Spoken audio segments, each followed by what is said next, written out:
Okay, I'm back with not a snuff review, but I have a tin of SP Extra in my hand, so get started with that. Should probably take a bunch of snuff to get the motor running for what I'm about to talk about now. I want to talk about today. Well, yesterday was Yom Kippur. If anybody knows what that is, then you know what it is. For our purposes, here, Havdil, we call it the Snuff Holiday. That's nice.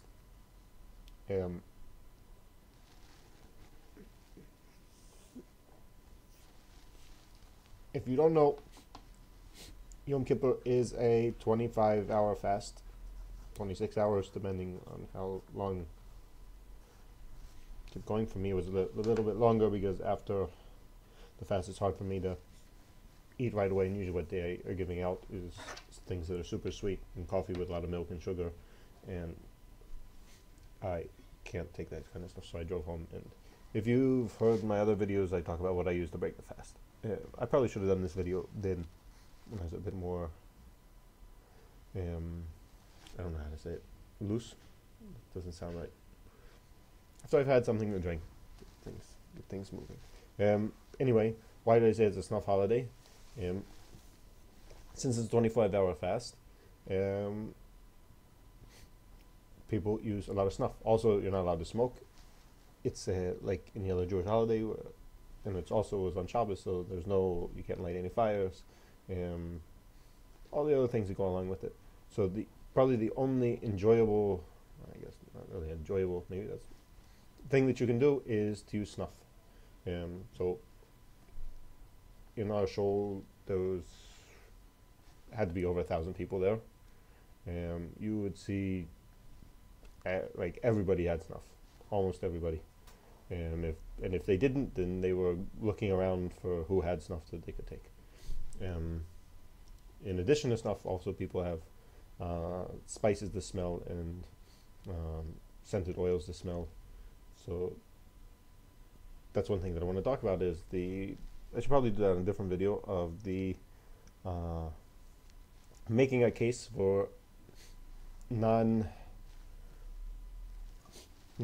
snuffs, which get a lot of heat. I guess people always are commenting that I don't see any point of non-tobacco snuffs, but I'll save that for another video.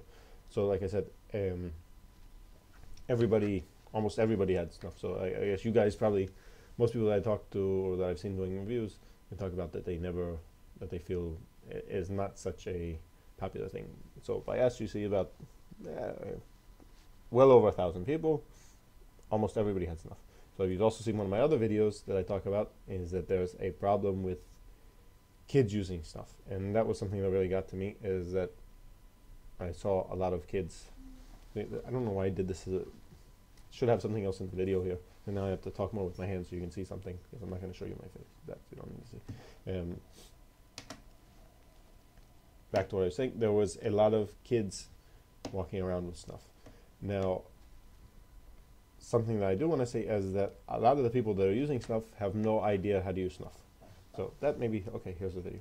So here, I'll open the tin, open it up. Usually it's something very super medicated like Wilson's 99. That's what they do. And they close it up. That's the end. Or there's the other way that you do. I really need to do a video in Hebrew or in Yiddish explaining people how to use snuff. So someone will put the finger in here and they'll just smell it. So doing it just for the smell. Or some will just take a pinch and they'll smell the pinch. But see, it still stays the pinch still here. And they'll walk around with the pinch between the fingers for, I've said it before, somewhere else, maybe at Snuff House, for about a half an hour or an hour. So all day they'll walk around with this pinch on the finger, something like that. Now that I'm doing this, if you do it, you get little bits. You actually do get little bits of snuff going into your nostril when you smell it. So doing this over, I guess, a half an hour period, you probably could eventually get some nicotine. very slow, like slow drip nicotine.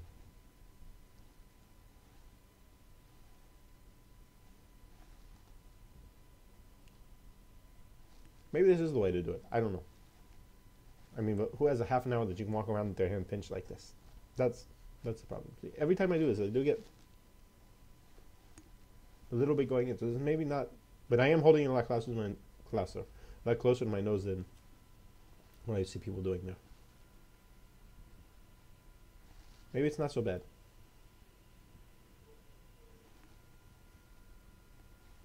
No, but I can't keep doing this.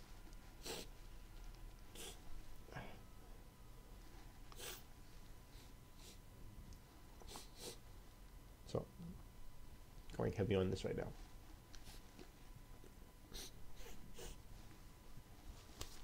And why did I bring that up? One is that people, it's the way that people take snuff is interesting for people if you've never seen, the way that people are using snuff. And one is that about the problem of kids using snuff.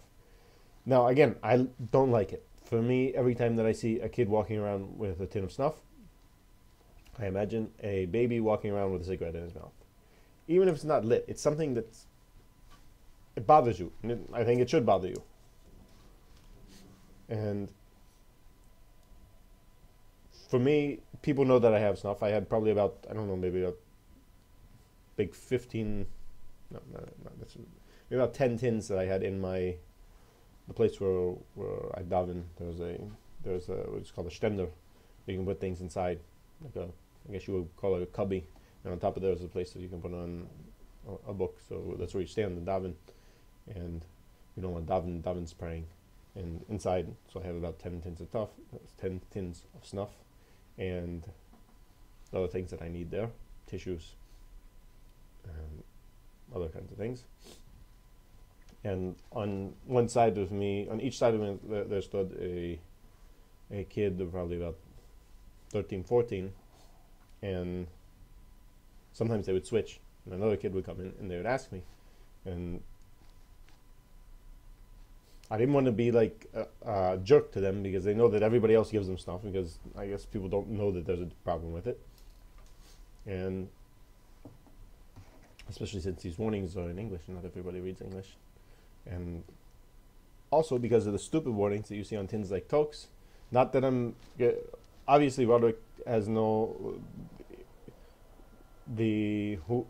government's telling what warnings put in there. But if you see a tin of snuff that has a warning on it that says it's going to make your teeth fall out, nobody's going to listen to that.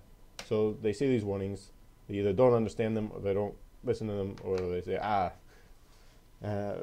how that small amount can't do anything. So since everybody else is giving these kids snuff, so they ask me, no, I'm not going to give you snuff. No, I can't talk. If we're in the middle of praying, you can't talk to them. But make them a hand gesture that I'm not going to give it to them. And afterwards, it's not healthy for kids to use snuff. So they don't ask me anymore, but that doesn't mean that they're not going to go to the friends and ask. But it is a snuff holiday by us. And one of the things is that I sent my kids, they come early. One of the things I've mentioned before is that to I guess offset the cost of the shipping. Sometimes shipping to Israel is expensive, especially since you need to pay for more expensive shipping, because if there's no signature required and there's no tracking number, we don't get the package. If it's sent regular mail, there is a 95% chance that I will never see that package. Or I'll see it maybe 3 months later. So I have to pay for the more expensive shipping. So to offset the cost, I buy more than what I'm planning to use, and I sell it to my friends. I also want them to try more varieties of snuff and better quality snuff. So if you see my video about Israeli snuff, I find that it's really not good quality at all. I'll talk about that in a second. So I sent one of my kids to set up a little stand, took a table and put out there. And I told them, they know you can't sell to, if you see my other video, nobody that's not married. And I've seen people giving feedback, I think that's stupid and not married. If it's not married, is because people, once they're married, they're dressed different, and there's no way for, I'm not going to ask my kid to check everybody's ID. You know, are you old enough to, and I also think that 18 is, for tobacco, is not good, because it's not enough. I don't think you're capable of making rational decisions when you're 18, and also your brain doesn't finish maturing until you're physically maturing until you're 25. So I think taking any type of substance that's gonna mess with how your brain works, and before 25 is not a good idea. If you say that you should check it out, how nicotine affects your brain, it actually changes the nicotine receptors start growing, which are not active before that. So you have nicotine receptors in your brain. It's not like, it's different than alcohol. Alcohol, yes, affects how your brain works, but you don't have alcohol receptors in your brain. So you have nicotine receptors in your brain that are, I guess, not active if you've never used nicotine. So they're, when you take nicotine the first time, it grows. Oh, I'm going off on that. This is something you can look up somewhere else.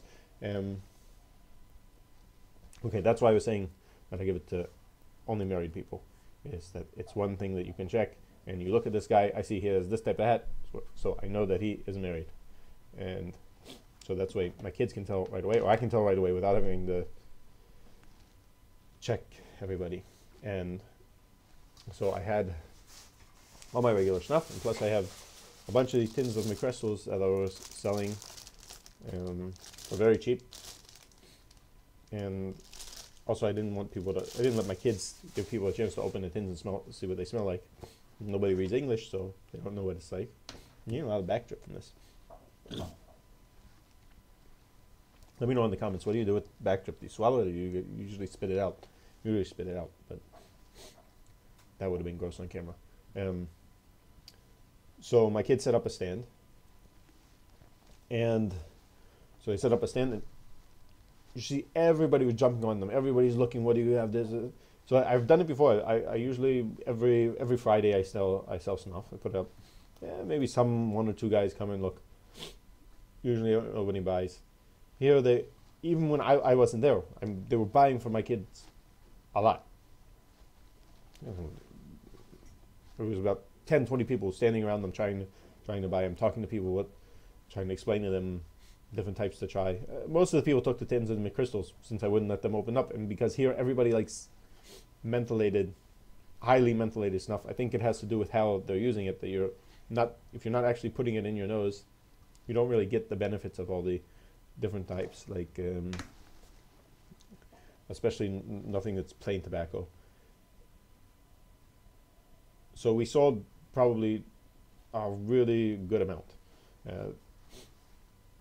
And like I said, people throughout the day are using a lot of snuff. I myself used a lot of snuff. I brought a bunch of different tins, but it came down to it, there was only a few that I used.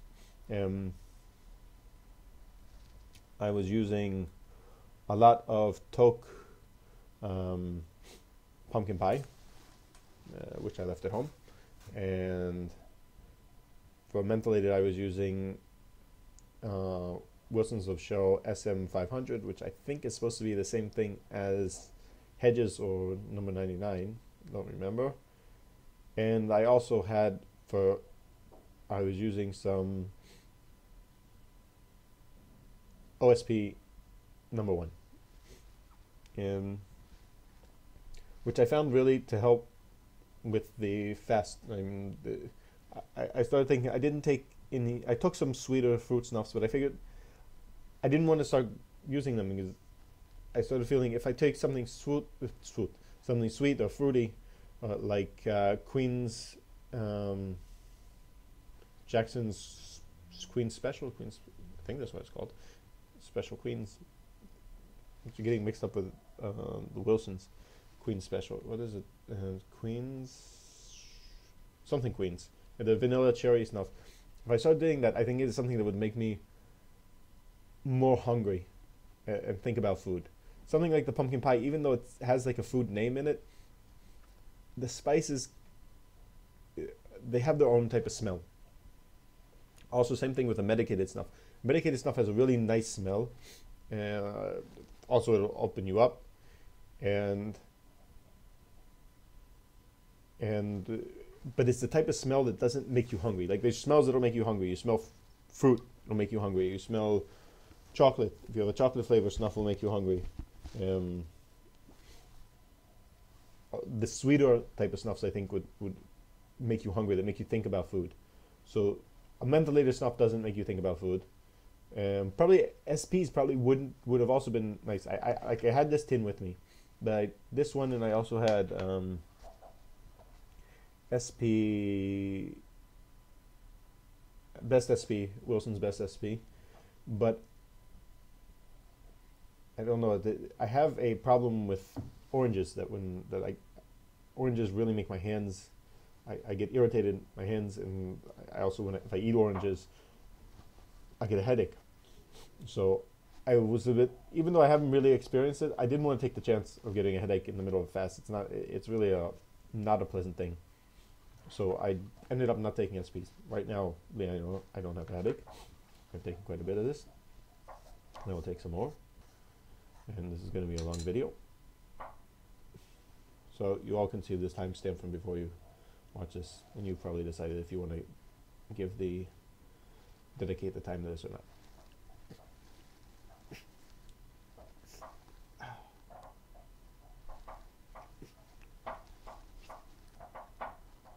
I'd like to know in the comments how much snuff you guys are taking. You see that? I only buy the small tins, and I barely ever finish a tin. I like to rotate and go through a bunch of different ones, but I see, like, especially Kristen in a pinch, she always buys the bigger 20-gram tins. How long does it take you to finish that? And I'm not a big, I never smoked or anything, so I don't use that much nicotine. I'm really getting off topic a lot. Way off topic. But one more tip I want to give you. There's long videos like this. If you want to see it, you can put it on YouTube. Will give you, you see the little gear icon, which would be here. Down there should be a little gear icon, and you can tell it to play it at 2 times speed. So I don't talk particularly fast. I tend to also slur my words, so that might not be the best. But you can watch it on 2 times speed and get through these almost 20 minutes. You can get through it in 10 minutes. Or you can just stop watching. So nobody's forcing you to watch right now. Me ramble about our Snuff Holiday. Obviously, I don't.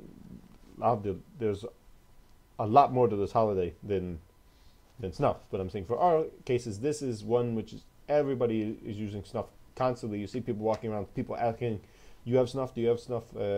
Trying a different type. I saw somebody. This was the first time that I got a chance to try Red Bull, which I bought once, but like I said, I sell them. So somebody actually snatched that from me before I even got a chance to try it, and it was very pleasant. It was a big punch of menthol in your face. That's, I think, is the best way to put it. I think it would be nice to have around. If you like highly mentholated snuffs, I should probably get something to do a review on it. And the funny thing is that I have a note up in the shoulder that says if you wanna get snuff, wanna get Tabik, then you can call me, or sometimes my kids sell.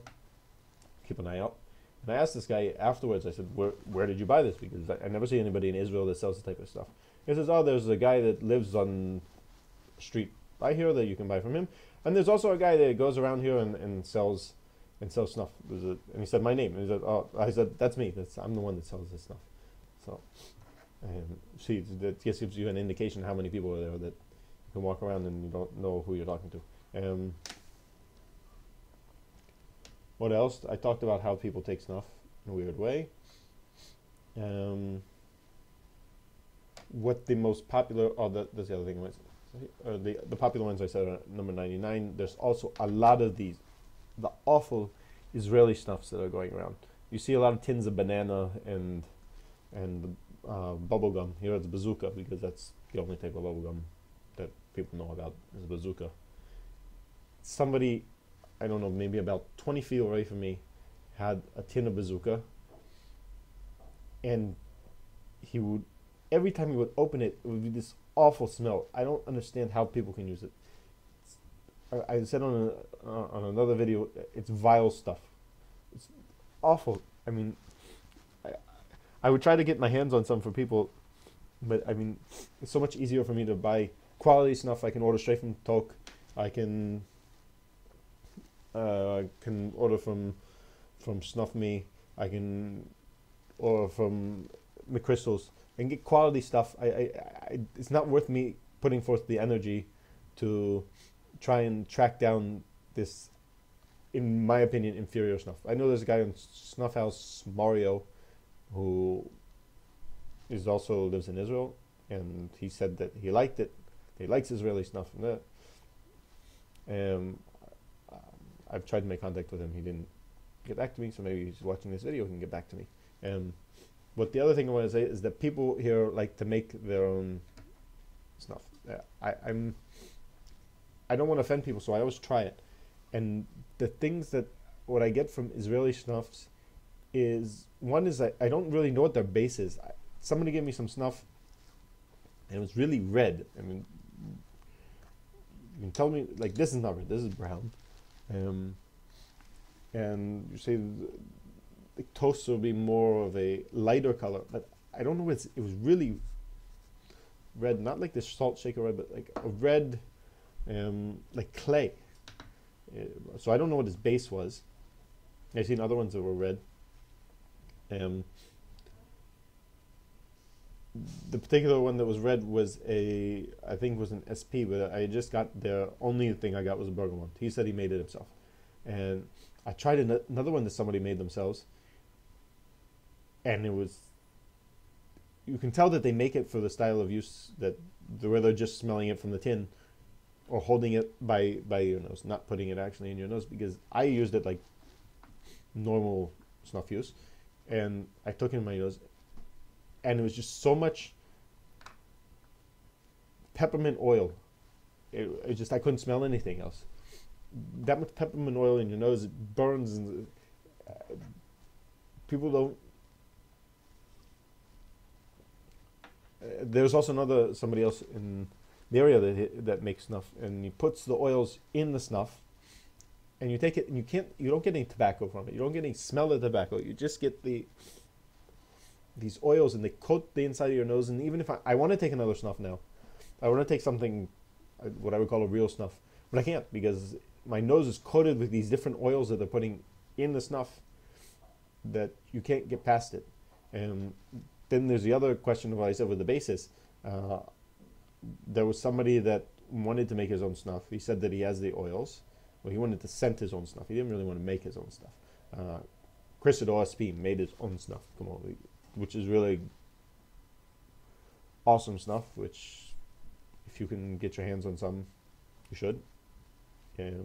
But it's obviously he's not selling it anymore. You can see his shame for what happened there. So this one guy, it was a while ago, asked me. He wants to make his own snuff. He wants to scent his own snuff. Where can you buy the chol? Chol in Hebrew is sand. So I gave him I took out a tin of some kind of Wilson's that, no, I assumed he said chol because he meant the powder. Well, he didn't know what it was. And I took out a tin of Wilson's that was really old, and all the scent had pretty much gone out of it. And here, I said, here, you can take this. I'll give it to you cheap, and you can do what you want with it. He said, oh, this has a scent to it. And I told him how much it cost. He was, wow, I would give it to him for cheap. He said, wow, that's expensive. It's like chol. It's only sand. It's like, no, it's tobacco leaves ground up. It's not just sand. So it shows to me that people were thinking that you were just taking sand or some kind of powder. So that's what I'm worried about, what the actually base is that people use.